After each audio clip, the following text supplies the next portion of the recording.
En este conversatorio sobre estructuras sometidas a cargas de nieve, basado principalmente en lo que establece el código AC7 para este tipo de estructura, vamos a ver un poco lo que son los criterios y fundamentos de diseño que se deben respetar. Algo bastante general.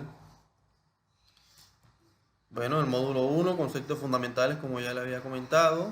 Y acá vamos a hablar un poco sobre la naturaleza de las cargas de nieve, ¿no? Un poco de forma resumida. Se conocen alrededor de 40 tipos de nieve, según sea su estructura molecular, altura sobre el nivel del mar en la que se encuentra, cuántas capas poseen, entre otras características. Es importante tener en cuenta que el grado de incidencia de las acciones de nieve de cada país va a depender de la ubicación geográfica respecto del Ecuador. Es decir, mientras más cercanía exista con este y más alejado se esté de los polos, menos será la probabilidad de ocurrencia de nevada, aunque existen casos especiales en aquellas regiones donde hay zonas montañosas que superan los 3.400 metros de altura sobre el nivel del mar, como el ejemplo la Sierra Nevada de Santa Marta en Colombia y el Pico Bolívar de los Andes venezolanos, donde existe un tipo de nieve perpetua.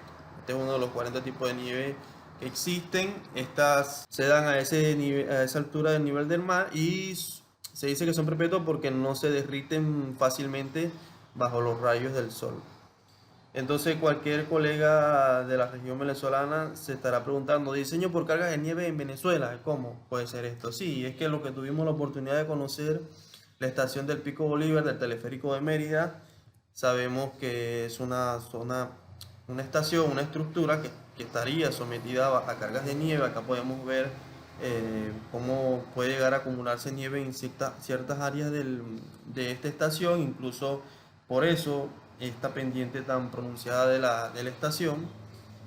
Acá vemos en condiciones normales y acá vemos cuando puede estar bajo acciones de nieve. Ya esta última remodelación que tuvo, ¿no? Acá vemos los vagones ya totalmente nuevos. Entonces, para aquellos colegas de la región, sí, puede darse el caso que supongamos que esta estación la quieren ampliar o quieren hacer otra en paralelo, obviamente van a tener que aplicar acciones de nieve a esa estructura, pues por eso no está de más que echemos un ojo y que revisemos y que sigamos aprendiendo sobre este fenómeno. La subestimación de las cargas de nieve, bueno, ya habíamos visto, se llama el Estadio Metrodome de Minnesota. Esto fue en el 2010. Este estadio servía como la sede del equipo de béisbol de Minnesota, los Twins, mellizos de Minnesota, y también como el estadio de fútbol americano de los vikingos también de esa región. Acá como podrán ver un desplome parcial, digo parcial y me atrevo a decir que no total porque tuvo un punto de drenaje acá como lo ven. Si esto no hubiese sido así, si la nieve hubiese seguido acumulada y no hubiese tenido por dónde drenar, yo me atrevo a decir que esto hubiese desplomado por completo. Bueno, los códigos de diseño además establecen requisitos especiales en aquellas estructuras esenciales para las cuales se deben hacer estudios profundos que contemplen variables como la temperatura interna de la estructura, pendiente del tipo de cubierta, así como variables climatológicas y topográficas propias del sitio de construcción. Acá quiero hacer hincapié en lo que establecen todos los reglamentos a nivel mundial sobre la protección de estructuras principales o esenciales. Fíjense que una estación de bomberos jamás puede haber pasado esto, porque hay gente en la ciudad que está esperando que ellos vayan al rescate de ella, y entonces acá quedan todos los camiones y bueno, en este caso menos mal fueron los camiones y no fueron todos los bomberos también, ¿no?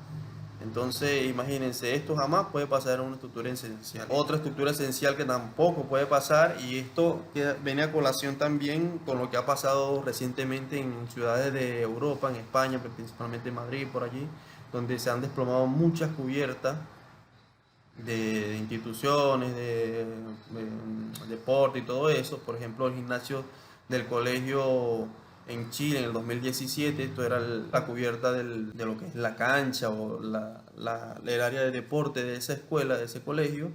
Menos mal no habían niños allá abajo, algo que no tiene que pasar en una institución o en una estructura esencial o bueno, pistas de patinaje, pasó mucho ahora recientemente también, y algunas otras estructuras, principalmente a instituciones deportivas y todo ese tipo de cosas.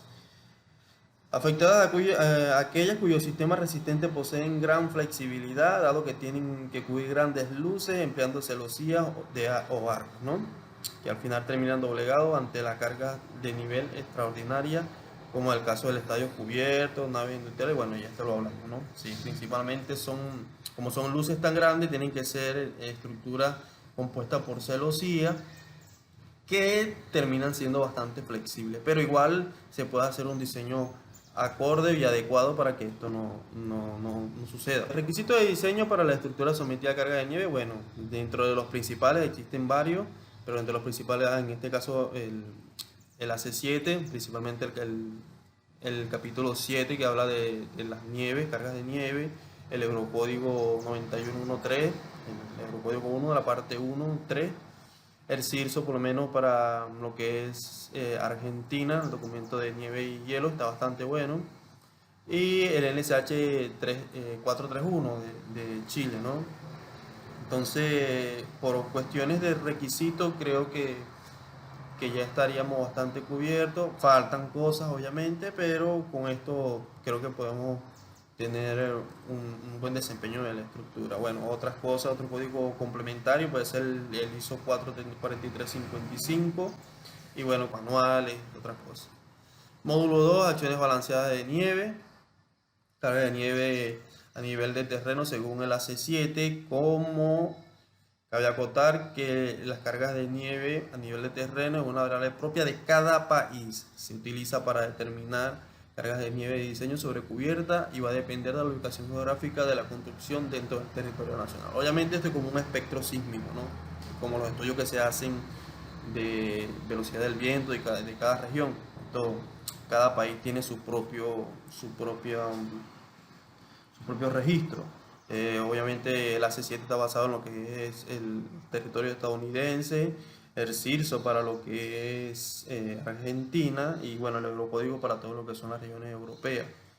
Normalmente estas cargas se dan en kilonewton por metro cuadrado y bueno, como les dije, depende de cada región, incluso ni siquiera por estado o por provincia, sino por ciudades como tal, pueblo.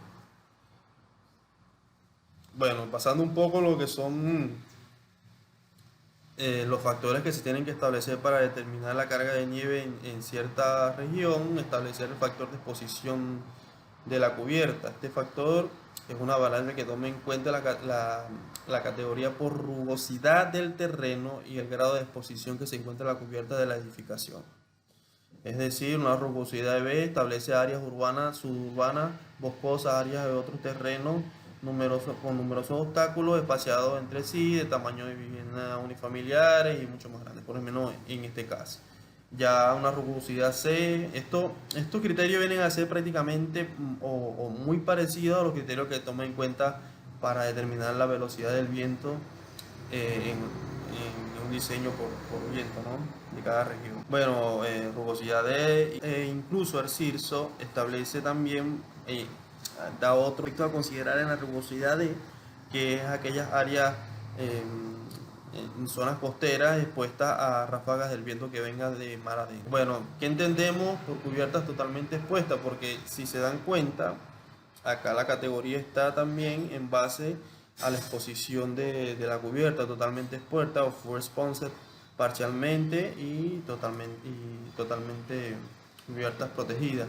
Cubiertas totalmente expuestas o full exposed, cubiertas expuestas de todos los lados sin refugio proporcionados por terreno, estructuras más altas o árboles, como en este caso, ¿no? Totalmente aisladas, expuestas en todas las direcciones. Bueno, cubiertas parcialmente expuestas, vemos acá árboles cerca y otras estructuras un poco más cercanas que pueden llegar a cubrir o a limitar que caiga o que estén totalmente expuestas a estas estructuras. Y bueno, cubiertas protegidas pues están muy cercanas unas con otras y interrumpen todo lo que sería la acumulación de nieve sobre una estructura en particular, una cubierta en particular. Ya establecer el factor térmico tiene que ver con lo que son invernaderos, el tipo de cubierta, frigorífico.